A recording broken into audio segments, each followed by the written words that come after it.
Waalaikumsalam warahmatullahi wabarakatuh. Selamat pagi Ibu. Selamat pagi Pak Baik. Apa kabarnya? Alhamdulillah sehat. Puasa lancar ya? Alhamdulillah sehat lancar. Jadi perkenalkan, nama saya Pak Ijazuri. Saya adalah CGP Angkatan 7 Ibu. Ini dalam rangka menyelesaikan tugas, salah satunya untuk menjadi pewawancara dan kegiatan demonstrasi kontekstual pendidikan guru penggerak Angkatan 7. Kemarin sudah saya ajukan permintaan Ibu sebagai narasumber dalam kegiatan wawancara ini ya. Apakah Ibu bersedia? Insya Allah bersedia. Alhamdulillah. Sebelumnya monggo Ibu untuk memperkenalkan diri. Baik.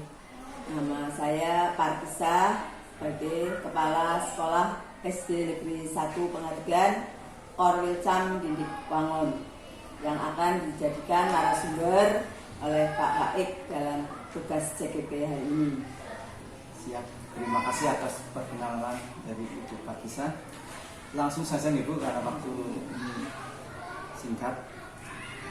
Ada beberapa pertanyaan, nanti ada 8, maupun nanti Ibu bisa menjawab sesuai apa yang Ibu yakini. Pertanyaan yang pertama, selama ini bagaimana Ibu dapat mengidentifikasi kasus-kasus yang merupakan dilema etika atau rujukan moral? Untuk mengidentifikasi kasus-kasus dilema etika atau rujukan moral di lingkungan sekolah saya biasanya melihat pada situasi yang melibatkan pilihan antara dua nilai atau prinsip yang saling bertentangan atau sulit dipilih satu di antaranya. Jika kasus ini dikatakan benar lawan benar, maka masalah tersebut dikatakan dilema etika.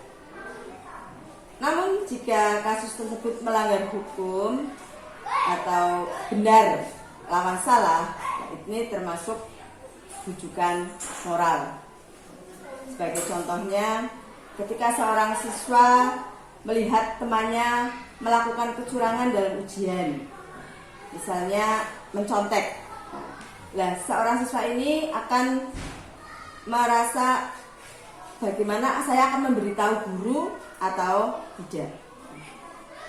Nah, kemudian lagi juga jadi contohnya lagi, misalnya ini ada seorang siswa yang melihat temannya terluka. Nah, anak ini juga mengalami dilema etika juga ya. Apakah dia harus menolong temannya yang terluka sementara dia tidak boleh meninggalkan kelasnya tanpa izin? Begitu nih. Terima kasih. Selanjutnya pertanyaan yang kedua. Selama ini bagaimana Ibu menjalankan pengambilan keputusan di sekolah yang Ibu pimpin, terutama untuk kasus-kasus di mana ada dua kepentingan yang sama-sama benar atau sama-sama mengandung nilai kebajikan? Monggo. Ketika saya menghadapi kasus dilema etika di lingkungan sekolah dasar atau sekolah saya biasanya mencoba untuk mengumpulkan informasi dan mempertimbangkan berbagai pilihan yang tersedia, serta mencari saran dari orang-orang yang memiliki pengalaman atau keahlian dalam masalah tersebut. Misalnya ketika ada kasus perkelahian antara dua siswa, saya akan berbicara dengan kedua siswa, kemudian mencari penyebabnya, dan kita juga menanyakan atau saran kepada guru-guru yang ada. Selanjutnya Ibu, untuk pertanyaan yang ketiga, langkah-langkah atau prosedur seperti apa yang biasa Ibu lakukan selama ini? Langkah-langkah atau prosedur yang biasa saya lakukan dalam mengambil keputusan pada kasus dilema ITK.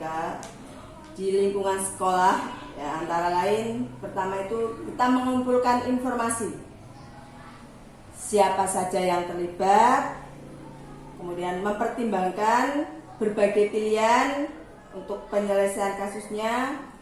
Setelah itu mengevaluasi konsekuensi dari setiap pilihan yang diambil, kemudian mencari saran dari orang-orang yang berpengalaman atau yang ahli dalam masalah tersebut.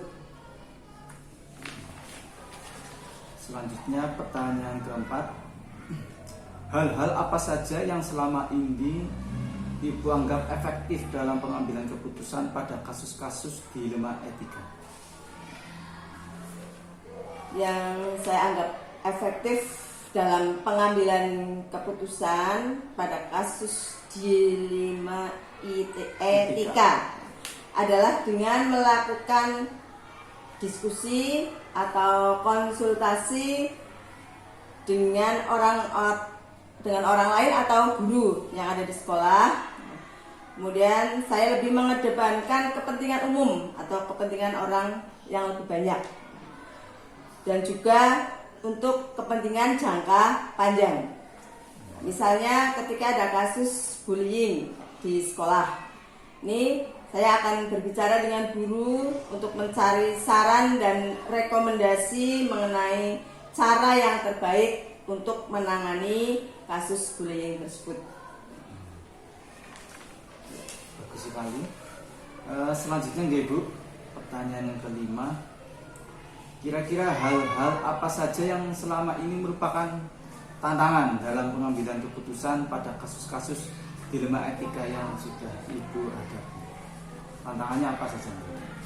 Tantangan dalam pengambilan keputusan pada kasus dilema etika di lingkungan sekolah dasar antara lain yaitu kurangnya informasi atau pengalaman dalam masalah tersebut. Kemudian juga tekanan dari pihak-pihak tertentu. Kemudian ketidakpastian mengenai konsekuensi dari setiap pilihan yang tersedia. Nah, tapi dalam mengambil keputusan kita itu harus bisa menguntungkan kedua pihak. Jadi jangan sampai ada salah satu pihak yang dirugikan. Harus sama-sama Ya, untung, sama-sama ya, saling menguntungkan lah, tidak merugikan yang lain. Baik. Pertanyaan yang keenam, apakah Ibu memiliki sebuah tata kala atau jadwal tertentu dalam sebuah penyelesaian kasus dilema etika? Apakah Ibu ini langsung menyelesaikan di tempat atau memiliki sebuah jadwal untuk menyelesaikannya? Bentuk atau prosedur seperti apa yang Ibu jalankan jika itu mengenai jadwal? Terima kasih. Untuk jadwal, kalau kasusnya bersifat ringan, ya ini biasanya tidak terjadwal tapi insidental lah ya sifatnya, langsung ya. Biasanya kita mencoba menyelesaikan masalah itu secepat mungkin, jadi tidak menunda-nunda dan kita tidak pakai jadwal, tapi dengan tetap mempertimbangkan berbagai pilihan dan konsekuensi dari setiap pilihan yang ada ya. Kemudian jika kasus terbesar atau kasus besar yang ada, maka atau rumit atau bagaimana ya, nah ini kita atau saya itu mungkin perlu adanya jadwal atau tatanan khusus dalam menyelesaikan tatakan khusus ya ini atau jadwal tadi untuk menyelesaikan kasus dilema etika tersebut. Nomor 7, adakah seseorang atau faktor-faktor apa yang selama ini mempermudah atau membantu Ibu dalam pengambilan keputusan dalam kasus-kasus dilema etika? Ya, dalam pengambilan keputusan saya itu juga tidak sendiri ya, tentu saja ini mengajak terutama warga sekolah yang ada. Jadi guru-guru dilibatkan, kemudian wali murid dan komite mungkin juga di sini. Jadi semua yang terlibat di lingkungan sekolah itu akan dilibatkan, atau juga mungkin orang-orang yang memiliki kedekatan dengan yang punya kasus tersebut ya, sehingga kita bisa lebih tahu dengan permasalahan yang ada ya. Jadi kita dengan ini mengapa dalam mengambil keputusan itu akan ada banyak alternatif solusi yang bisa dilaksanakan atau diambil. Baik, pertanyaan terakhir Ibu. Dari semua hal yang telah disampaikan, pembelajaran apa yang dapat Ibu petik dari pengalaman Ibu dalam mengambil keputusan terkait dilema etika? Dari pengalaman pengambilan keputusan dalam situasi dilema etika, ini ya, kita dapat memperoleh pembelajaran. Ya, di antaranya itu kita penting untuk menghargai nilai-nilai moral dan etika, serta kita pentingnya mempertimbangkan konsekuensi dari setiap pilihan yang diambil. Selain itu juga pengalaman ini dapat untuk meningkatkan kemampuan dalam menghadapi masalah yang kompleks dan dapat meningkatkan kemampuan untuk memutuskan secara bijaksana. Luar biasa jawaban dari Ibu semuanya. Ini sangat membantu saya untuk sama-sama belajar bagaimana kita mengambil keputusan, terutama ini untuk kepentingan orang banyak, kemudian jawabannya dan seterusnya. Ada tambahan yang lain Ibu terkait dengan catatan wawancara kita hari ini? Saya kira cukup. Terima kasih Ibu atas jawaban yang luar biasa dari Ibu. Sehat selalu Ibu ya. Semoga kita bisa bertemu di lain kesempatan. Dan doakan saya untuk segera lulus Bu untuk CDP. Saya akhiri, mungkin ada perkataan saya yang salah, mohon dimaafkan. Bila kita wassalamualaikum warahmatullahi wabarakatuh. Waalaikumsalam warahmatullahi wabarakatuh.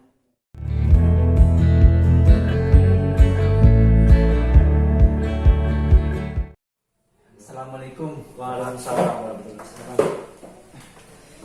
Terima kasih atas waktunya Bapak. Iya. Izinkan saya untuk memperkenalkan diri. Silakan. Nama saya Faik Jazuri. Sekolah saya ada di SD Negeri 1 Pengadegan, berdekatan dengan sekolah Bapak. Mohon izin, kemarin saya sudah meminta persediaan Bapak sebagai narasumber untuk wawancara saya kaitannya dengan tugas PGP.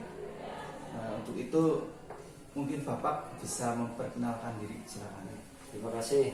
Perkenalkan, nama saya Sofyanuddin SPDI, jabatan Kepala Sekolah SD Negeri 3 Rawaheng.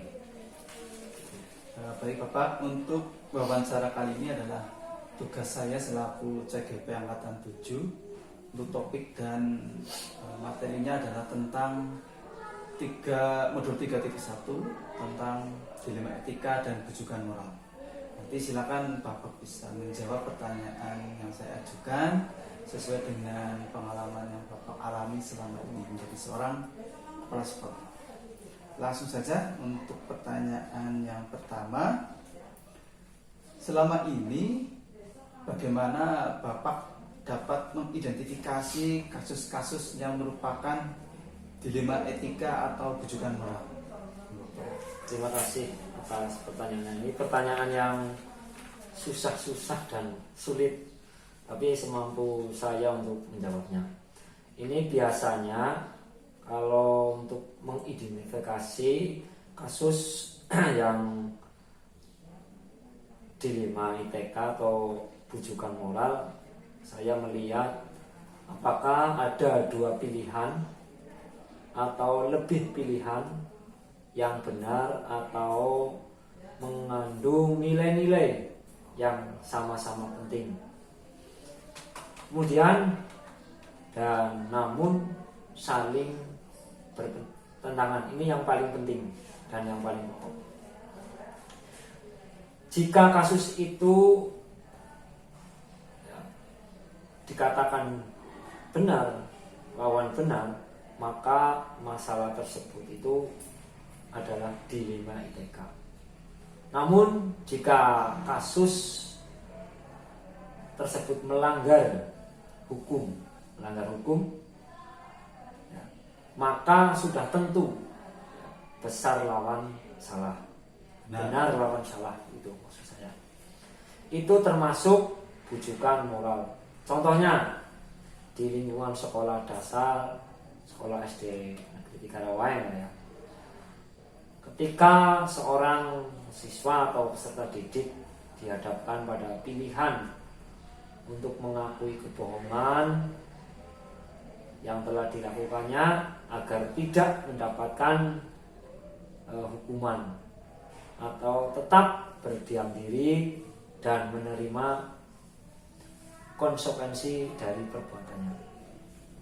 Nah, dalam pengambilan keputusan itu di sekolah dasar, terutama pada kasus-kasus di mana ada dua kepentingan yang sama-sama benar atau sama-sama mengandung nilai kebajikan, saya biasanya melibatkan ya, seluruh pihak yang terlibat dan mencari solusi yang dapat menguntungkan semua pihak.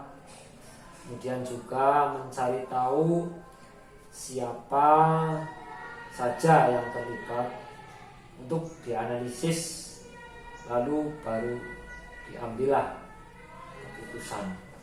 Ini itu jawaban.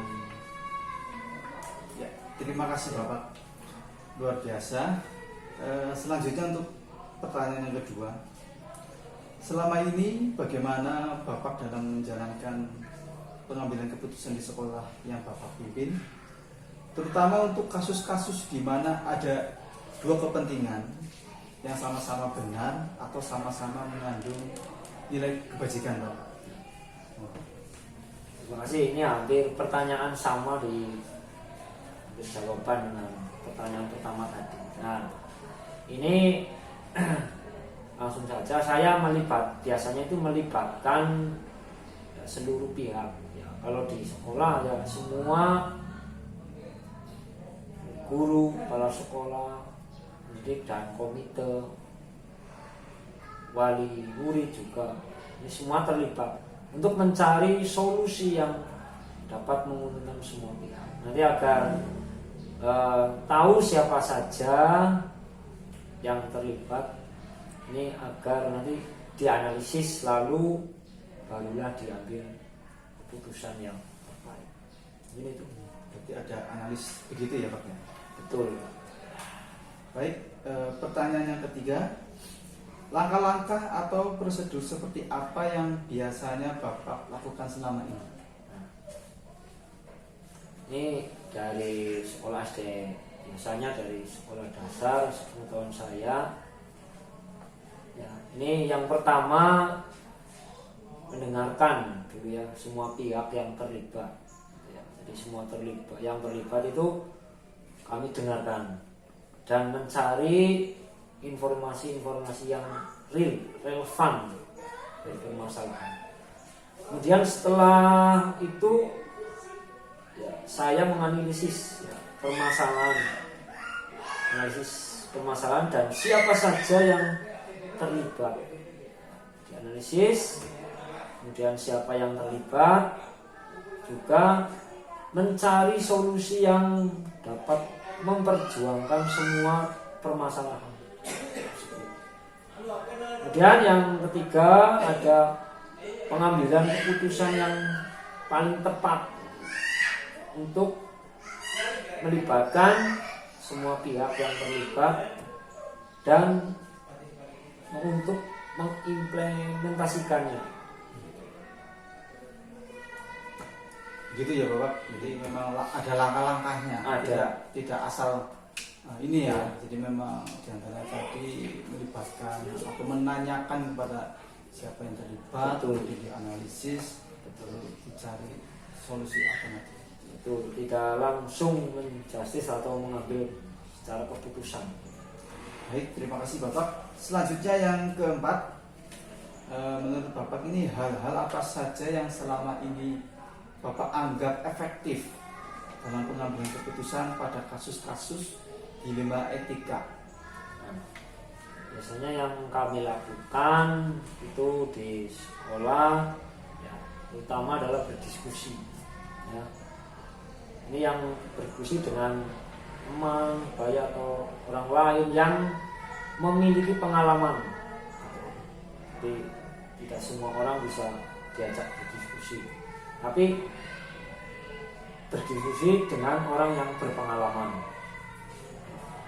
Kemudian setelah berdiskusi memikirkan konsekuensinya, jangka panjang dari setiap pilihan yang diambil. Nah, kemudian ada mengambil waktu untuk memikirkan, mempertimbangkan semua pilihannya dengan sangat-sangat cermat. Nah, kemudian ada yang memeriksa apakah keputusan tersebut ini sesuai dengan nilai-nilai dan prinsip yang terlibat di pengambilan keputusan pada kasus dilema etika ini.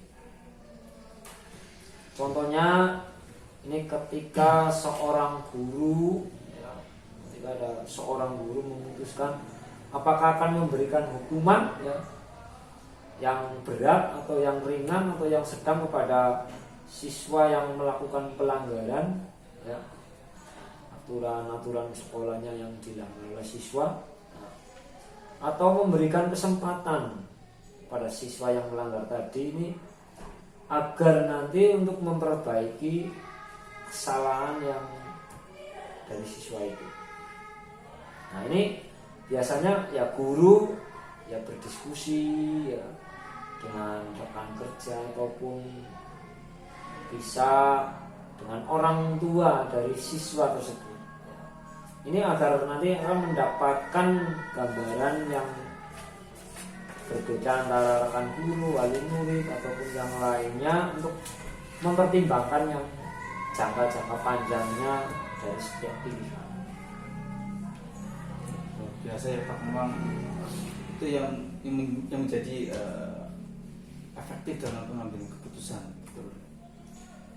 Baik, selanjutnya yang kelima Bapak, hal-hal apa saja yang mungkin menjadi tantangan dalam pengambilan keputusan pada kasus-kasus dilema etika? Tantangannya apa itu Pak dalam pengambilan keputusan tentang dilema? Nah, ini masalah biasanya kalau tantangan ini ya yang dalam pengambilan keputusan ini ya kasusnya konflik antara nilai-nilai yang terlibat atau ada tekanan dari pihak lain yang mendorong kita untuk memilih salah satu pilihan. Ini jelas sekali. Contohnya yang tadi sudah saya sampaikan, ketika ada suatu kasus di sekolah, seorang peserta didik atau siswa ini ya yang melanggar aturan sekolah dan meminta kita untuk tidak memberikan konsekuensi yang berat, sementara kita juga harus memperjuangkan nilai-nilai seperti keadilan dan tanggung jawab sebagai seorang pendidik. Tantangannya kaitannya dengan konflik, kemudian mungkin ada tekanan yang lain begitu ya Bapak ya. Baik, pertanyaan yang berikutnya, apakah Bapak memiliki sebuah tata kala atau jadwal tertentu dalam sebuah penyelesaian kasus dilema etika? Apakah Bapak langsung menyelesaikan di tempat atau memiliki sebuah jadwal untuk menyelesaikannya? Bentuk atau prosedur seperti apa yang Bapak jalankan kalau memang ada jadwal? Ini setiap sekolah mesti punya permasalahan-permasalahan ya. Kalau permasalahan di sekolah biasanya kami ini langsung ditandangi lah, langsung diselesaikan agar tidak berlarut-larut terlalu lama sehingga menimbulkan dilematik yang luar biasa di kalangan rekan kerja, terutama adalah para orang tua atau lingkungan sekolah itu sendiri.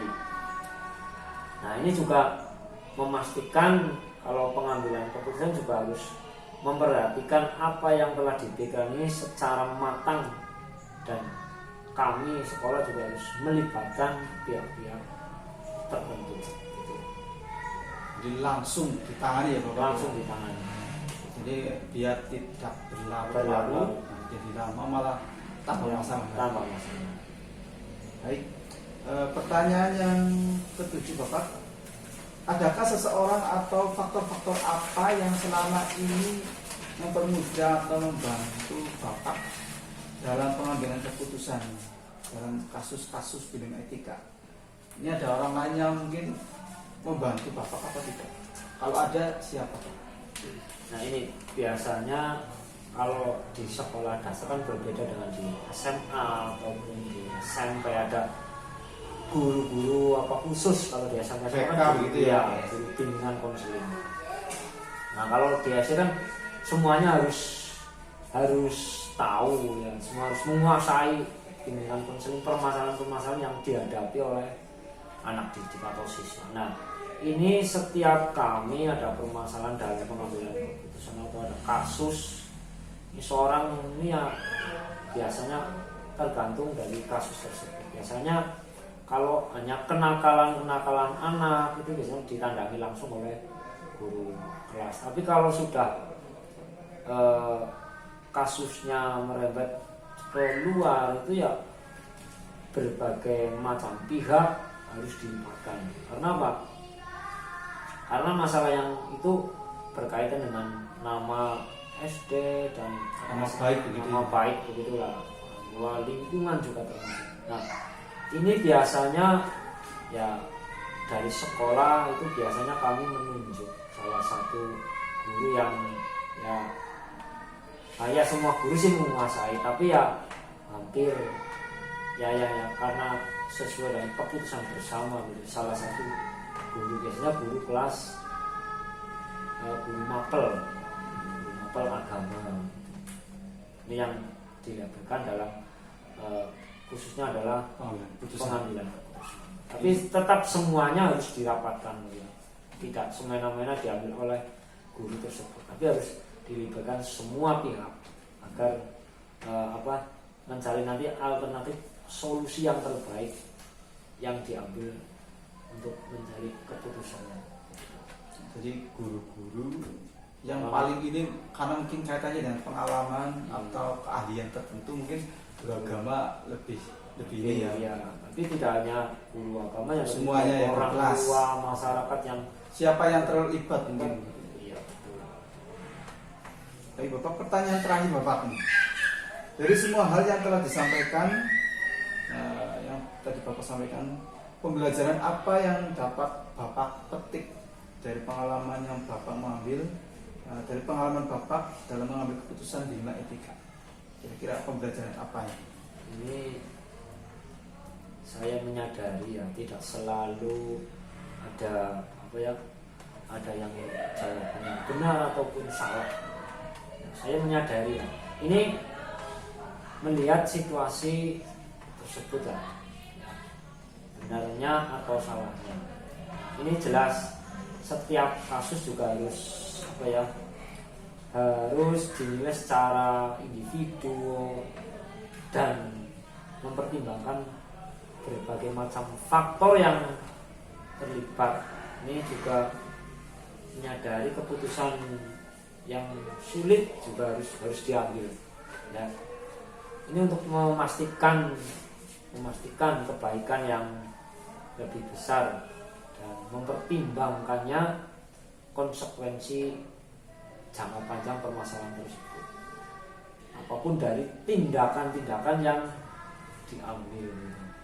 Kemudian juga